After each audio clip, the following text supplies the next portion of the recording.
سورۃ التغابن 28واں پارہ ہے، پہلی آیت۔ اعوذ باللہ من الشیطان الرجیم، بسم اللہ الرحمن الرحیم۔ یسبح للہ ما فی السماوات وما فی الارض، لہ الملک ولہ الحمد وہو علی کل شیء قدیر۔ صدق اللہ العظیم۔ ماقبل سورت المنافقون ہے اور یہ سورت التغابن ہے۔ دونوں صورتوں میں کچھ باتیں مشترک پائی جاتی ہے۔ بہرحال یہ صورت ماقبل کے اعتبار سے ربط یہ رکھتا ہے کہ اس سے پہلی صورت میں منافقین کی بری خصلتوں کو اجاگر کیا گیا، ان سے پردہ چاک کیا گیا، اور یہاں پر کافروں اور مشرکین کے جو بری خصلتیں ہیں ان سے پردہ چاک کیا گیا ہے۔ ماقبل صورت کے اندر اللہ جل شانہ نے فرمایا کہ اے ایمان والوں، تمہارا مال اور تمہاری اولاد تمہیں کہیں اللہ کی یاد سے غافل نہ بنا دے، اور اس صورت میں بتایا جا رہا ہے کہ تمہارا مال اور تمہاری اولاد تمہارے لیے آزمائش کا ذریعہ ہے، ایک فتنہ ہے تمہارے لیے۔ اس لیے ماقبل صورت نے بیان فرمایا کہ منافقین کا ایک گروہ انہوں نے کہہ دیا تھا کہ ہم ان مہاجرین پر خرچ نہیں کریں گے۔ اللہ جل شان نے فرمایا کہ خزانے اللہ کے پاس ہے، اور مسلمانوں کو حکم دیا کہ تم ان منافقین کے مقابلے میں اللہ کے راستے میں خرچ کرتے رہا کرو موت کے آنے سے پہلے پہلے۔ اور اس صورت میں اللہ جل شانہ بیان فرماتے ہیں کہ اپنے آپ کو بخل سے بچاؤ، اور جو بخل سے بچا دیا گیا وہ بہت بڑا کامیاب ہے۔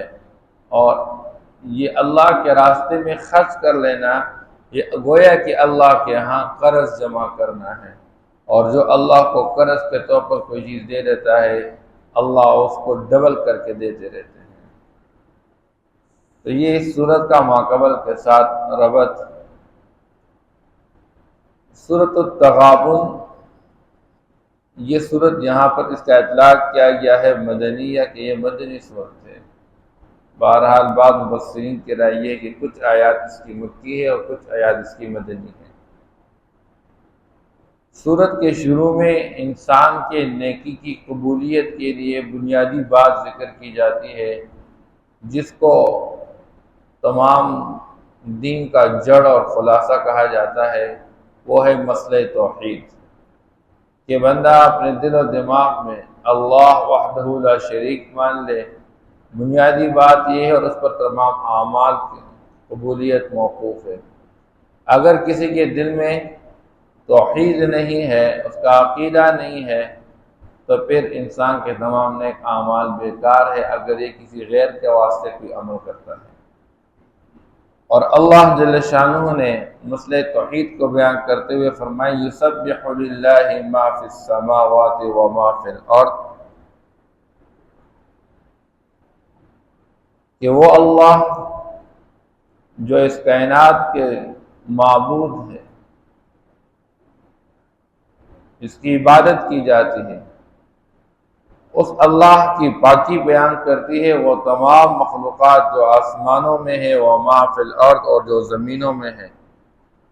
لہ الملک ولہ الحمد، اسی کے لیے بادشاہت ہے، اسی کے لیے تمام تعریفیں۔ دنیا کے بادشاہوں کے پاس بادشاہی عارضی ہے، اصل بادشاہی تو اللہ کی ہے۔ اور اللہ کی بادشاہت کا حال یہ ہے کہ جو جاندار اور بے جان اس کائنات کے نظام میں پائے جا رہے ہیں، ہر ایک اس کی پاکی بیان کرتی رہتی ہے، اور ساری مخلوقات اس کی تعریف میں لگی ہوئی ہے۔ اور اللہ کی پاکی بیان کرنے کا مطلب کیا؟ کہ اللہ ہر عیب سے پاک ہے اور تمام صفات کاملہ کا مالک اللہ ہے، اس لیے لہ الملک، بادشاہت اسی اللہ کے لیے ہے، وَلَهُ الْحَمْدُ، اور تمام تعریفیں اسی اللہ کے لیے ہیں۔ اب اللہ جل شانہ کامل قدرت والے قدیر ذات ہے، وہ عجز سے پاک ذات ہے، وہ کامل علم والے ہیں اور وہ کامل دیکھنے والے ہیں، وہ خود بھی زندہ اوروں کو وجود دینے والا، قائم رکھنے والا، وہ حی اور قیوم ذات ہے۔ وَهُوَ عَلَى كُلِّ شَيْءٍ قَدِيرٌ، اور وہ ہر چیز پر قدرت رکھنے والا ہے۔ تو معبود وہ ہونا چاہیے کہ جو قدرت کاملہ کا مالک ہو۔ اب جو قدرت کاملہ کا مالک نہ ہو وہ کیسے معبود بن سکتا ہے؟ اس کے اندر تو عجز کا معنی پایا جاتا ہے، وہ عاجز رہتا ہے، وہ محتاج رہتا ہے، اور اللہ اس سے پاک ہے۔ پھر اللہ معبود برحق کیوں ہے؟ اس کی ایک دلیل یہ ہے کہ اللہ نے انسانوں کو بنایا۔ اگر انسان کو بنانے میں اللہ کے ساتھ کوئی اور شریک ہے تو پھر تو کر لو اللہ کے غیر کی عبادت، لیکن انسانوں کو پیدا کرنے میں اللہ کے ساتھ کوئی شریک نہیں ہے، تو پھر انسان کیوں پاگل بن کے اللہ کے ساتھ اللہ کے غیر کو شریک ٹھہراتا ہے؟ هو الذی خلقکم، وہی اللہ ہے جس نے تمہیں پیدا کیا۔ فمنکم کافر ومنکم مؤمن، لیکن بعض تم میں سے وہ انکار کرنے والے بن گئے، اللہ کی وحدانیت کو ماننے سے انکار کر سکے، اور بعض تم میں سے یقین کرنے والے ہیں جو اللہ کی وحدانیت پر کامل یقین کرنے والے۔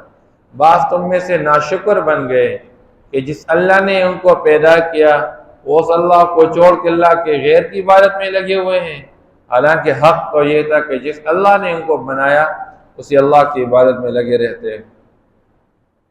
واللہ بما تعملون بصیر، اللہ قدیر بھی ہے، اللہ بصیر بھی ہے، تمہارے تمام اعمال کو اللہ خوب دیکھنے والے ہیں جو تم کرتے ہو۔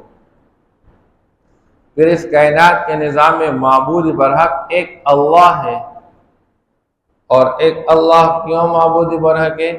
ایک دلیل تو یہ بیان کی گئی کہ تمہیں بنانے والا اللہ ہے، پھر تمہارے لیے آسمان اور زمین کو بنانے والا اللہ ہے، اسی نے پیدا کیا آسمان اور زمین کو بالحق، حق کے ساتھ، یعنی حق پر مبنی ایک حقیقت کی بنیاد پر اللہ نے آسمانوں اور زمینوں کا نظام جاری فرمایا کہ آسمان کے نظام میں انسان غور و فکر کر لے کہ اتنا بڑا آسمان بغیر ستون کے قائم ہے، اور کب سے یہ آسمان اللہ نے بنا کے رکھا ہے، آج تک اس آسمان میں کوئی دراڑ نظر نہیں آ رہا ہے۔ اس اللہ فرماتے فرجع البصر هل ترى من فطور ثم ارجع البصر کرتين ينقلب اليك البصر خاسئا وهو حسير۔ اللہ فرماتے ہیں بار بار اپنا نظر دوڑا دے اس آسمان کی طرف، تمہاری نظر ذلیل ہو کر واپس آئے گی، تم آسمان کے اندر کوئی شگاف، کوئی بگاڑ، کوئی دراڑ نظر نہیں آئے گی، تمہیں نہیں دیکھ سکو گے تم۔ وَلَقَدْ زَيَّنَّا السَّمَاءَ الدُّنْيَا بِمَصَابِيحَ وَجَعَلْنَاهَا رُجُومًا لِلشَّيَاطِينِ، آسمان کو اللہ نے بنایا، اللہ کی قدرت کی نشانیاں، اس کے اندر اللہ نے تزئین کے لیے تارے بنا رکھے ہوئے ہیں، اور ان تاروں کو چمکتا ہوا اللہ نے بنایا۔ تو جب اللہ نے آسمان کو بنایا اور آسمان کی مخلوقات، سورج اور چاند، اس میں غور و فکر کرتے رہنا، جن کے ساتھ اللہ نے بہت ساری چیزوں کو، احکام کو جوڑ کے رکھا ہوا ہے، اس لیے اللہ نے حقیقت کی بنیاد پر آسمان کو بنایا، اور حقیقت کی بنیاد پر اللہ نے زمین کو بنایا۔ ایک ہی زمین ہوتی ہے اور ایک ہی جگہ، اس سے مختلف رنگوں والے، مختلف ذائقوں والے، مختلف شکلوں والے اللہ پاک پھل اور سبزیاں اور مختلف قسم کی ترکاریاں نکالتے رہتے ہیں۔ تو یہ سب کچھ کرنے والا کون ہے؟ اللہ ہے۔ انسان کو چاہیے یہ تھا ان حقائق میں غور کرتے ہوئے اللہ تک پہنچ جاتا اور اللہ کا پابند بن کے اللہ کو اس کائنات کے اندر معبود برحق مانتا، لیکن انسان اللہ کو چھوڑ کے اللہ کے غیر کی عبادت میں لگا ہے۔ پھر ایک اور دلیل اللہ کے معبود ہونے پہ، وَصَوَّرَكُمْ فَأَحْسَنَ صُوَرَكُمْ، تمہیں اللہ نے صورتیں دی اور سب سے بہترین صورت تمہیں دی ہے۔ اس کائنات کے نظام میں اللہ نے کتنی مخلوقات بنائی ہے، تمام مخلوقات میں اللہ قسمیں کھا کر بیان فرماتے ہیں وَالتِّينِ وَالزَّيْتُونِ وَطُورِ سِينِينَ وَهَذَا الْبَلَدِ الْأَمِينَ لَقَدْ خَلَقْنَا الْإِنسَانَ فِي أَحْسَنِ تَقْوِيمٍ۔ اس کائنات میں سب سے زیادہ حسین اللہ نے انسان کو بنایا۔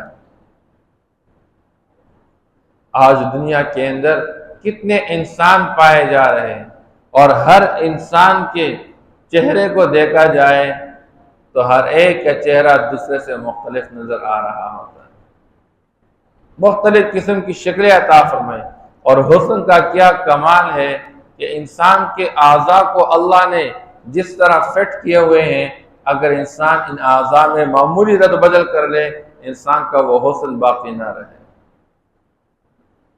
اسے سارے ڈاکٹر مل جائے اور کہہ دے کہ یہ انسان منہ سے خوراک کرتا ہے اور اوپر ناک سے رین بہتی ہے اور یہ مناسب جگہ نہیں ہے، اس ناک کو اس چہرے سے اٹھا کے کہیں پر بھی فٹ کرا لے، انسان کی وہ خوبصورتی ختم ہو جائے گی۔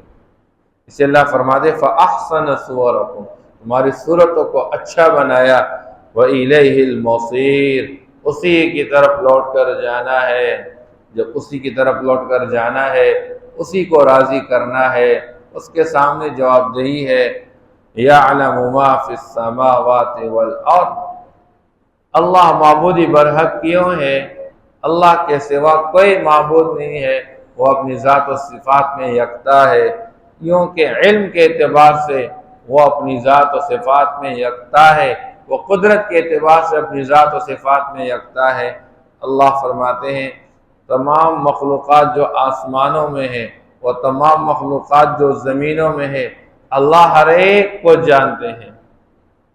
یہاں تک کہ انسان جو درخت دیکھ رہا ہے، اب پوری دنیا کے درخت کو ملا دیا جائے اور ہر درخت کے پتوں کو دیکھا جائے، ہر درخت کے شاخ کو دیکھا جائے، تو یہ اللہ کی کیسی ڈیزائننگ ہے، لیکن کوئی بھی درخت کا پتا وہ درخت سے گرتا ہے وہ اللہ کے علم میں ہوتا ہے۔ ریت کے تمام ذرات کا علم اللہ کو حاصل، بارش کے ہر قطرے کا علم اللہ کو حاصل۔ انسان کیا اندازہ لگا سکتا ہے؟ کہاں سے انسان ریت کے ذرات کو شمار کر لے، کہاں سے بارش کے قطروں کو شمار کر لے؟ یہ تو اللہ کے کامل علم رکھنے والے، وَيَعْلَمُ مَا تُسِرُّونَ وَمَا تُعْلِنُونَ، تم چپکے چپکے اعمال کرتے ہو یا ظاہر کھل کے کرتے ہو، تمہارے تمام اعمال سے اللہ خوب واقف ہے، وہ جانتا ہے تمہارے تمام اعمال کو، اس سے ذرا برابر کوئی چیز چھپی ہوئی نہیں ہے۔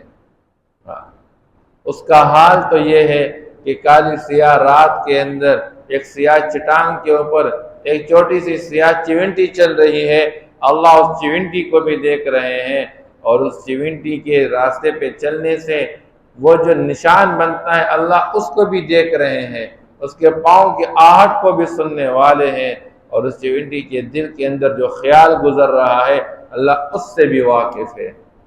اسے فرمایا واللہ علیم بذات الصدور، اللہ انسانوں کے اور مخلوقات کے سینوں کے اندر گزرنے والے خیالات سے بھی خوب واقف ہے، وہ دلوں کے اندر بھیدوں کو جاننے والا، وہ ظاہر کی تمام باتیں جاننے والا، وہ اندر کی تمام باتیں جاننے والا۔ ہم زمین کے اوپر تو جو کچھ دیکھ رہے ہیں اس کا علم حاصل کرتے ہیں، لیکن زمین کے اندر کے تمام مخلوقات اور اس کے اندر معدنیات اور جو ذخائر ہیں ان تمام کا علم اللہ کو حاصل ہے۔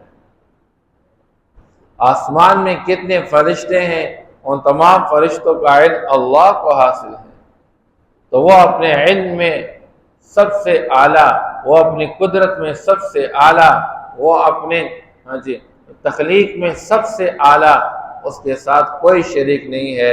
تو اے دنیا کے انسان یاد رکھو، جب تک اس اللہ کے وحدہ لا شریک ہونے کا کامل عقیدہ اپنے دل و دماغ میں پیدا نہیں کرو گے تو تب تک تمہارے نیک عمل کا کوئی فائدہ نہیں ہوگا۔ یہ سب سے بڑھ کر اصول بیان کیا کہ کائنات کے نظام میں شریعت اسلام نے انسان کو سب سے پہلا اصل یہ دیا ہوا ہے کہ آپ نے اللہ کے ساتھ اللہ کے غیر کو شریک نہیں ٹھہرانا ہے، کیونکہ اللہ اپنی ذات و صفات میں تنہا ہے، اس کی صفات میں اس کے ساتھ کوئی شریک نہیں ہے۔ تو تم بھی عبادت کے اندر کسی کو شریک مت ٹھہراؤ، اور یاد رکھو اگر یہ کرو گے، اللہ کے ساتھ اللہ کے غیر کو شریک ٹھہراؤ گے، یہ سورت التغابن ہے، غبن کے اندر نقصان کا معنی پایا جاتا ہے۔ تمہارے اوپر ایک دن آنے والا ہے، مفسرین فرماتے ہیں یوم التغابن کہا جاتا ہے اس کو، جس کو ہار اور جیت کا دن کہا جا رہا ہے، جس دن انسان جائے گا اللہ کو وحدہ لا شریک مان کر جائے گا، وہ جیتے گا، اور جس نے اللہ کے ساتھ اللہ کے غیر کو شریک ٹھہرایا ہوگا وہ ہار کے چلے گا۔ اس سے ہارنے سے بچنے کے لیے، اپنے آپ کو جتوانے کے لیے دنیا کے اندر اپنے دل و دماغ پہ یہ بات ڈال لیں کہ بس اس کائنات کا اصل معبود اللہ ہے، اور وہ وحدہ لا شریک ہے، اس کے ساتھ کوئی شریک، اس کا ہمسر، اس کا برابر، اس کا نت کوئی نہیں، اس کا مثل کوئی نہیں ہے۔ یسبح للہ ما فی السماوات وما فی الارض، اور پاکی بیان کرتی ہے اللہ کے لیے وہ تمام مخلوقات جو آسمانوں میں ہیں اور وہ تمام مخلوقات جو زمینوں میں ہیں۔ لہ الملک ولہ الحمد، اسی کے لیے بادشاہت ہے اور اسی کے لیے تمام تعریفیں ہیں۔ وَهُوَ عَلَى كُلِّ شَيْءٍ قَدِيرٌ، اور وہ ہر چیز پہ قدرت رکھنے والا ہے۔ هُوَ الَّذِي خَلَقَكُمْ، اللہ وہ ذات ہے جس نے تمہیں پیدا کیا۔ فَمِنْكُمْ كَافِرٌ وَمِنْكُمْ مُؤْمِنٌ، بعض لوگ تم میں سے انکار کرنے والے اور بعض تم میں سے یقین کرنے والے ہیں۔ وَاللَّهُ بِمَا تَعْمَلُونَ بَصِيرٌ، اور اللہ تمہارے تمام اعمال جو تم کرتے ہو دیکھنے والے ہیں۔ خَلَقَ السَّمَاوَاتِ وَالْأَرْضَ بِالْحَقِّ، اس نے آسمانوں اور زمینوں کو ایک حقیقت کی بنیاد پر پیدا کیا۔ وَصَوَّرَكُمْ فَأَحْسَنَ صُوَرَكُمْ، اور تمہیں صورتیں دی اور تمہیں اچھی صورتیں دی اور اچھا بنایا تمہاری صورتوں کو۔ وَإِلَيْهِ الْمَصِيرُ، اور اسی کی طرف لوٹ کر جانا ہے۔ يَعْلَمُ مَا فِي السَّمَاوَاتِ وَالْأَرْضِ، جانتا ہے وہ جو آسمانوں میں ہے اور جو زمینوں میں ہے۔ وَيَعْلَمُ مَا تُسِرُّونَ وَمَا تُعْلِنُونَ، اور جانتا ہے وہ تمام جو تم چھپا کے کرتے ہو یا ظاہر کرتے ہو۔ وَاللَّهُ عَلِيمٌ بِذَاتِ الصُّدُورِ، اور اللہ جل شانہ خوب جاننے والے ہیں دلوں کی بیدوں کو، سینوں کے اندر جو راز چھپے ہوئے ہیں۔ صدق اللہ العظیم۔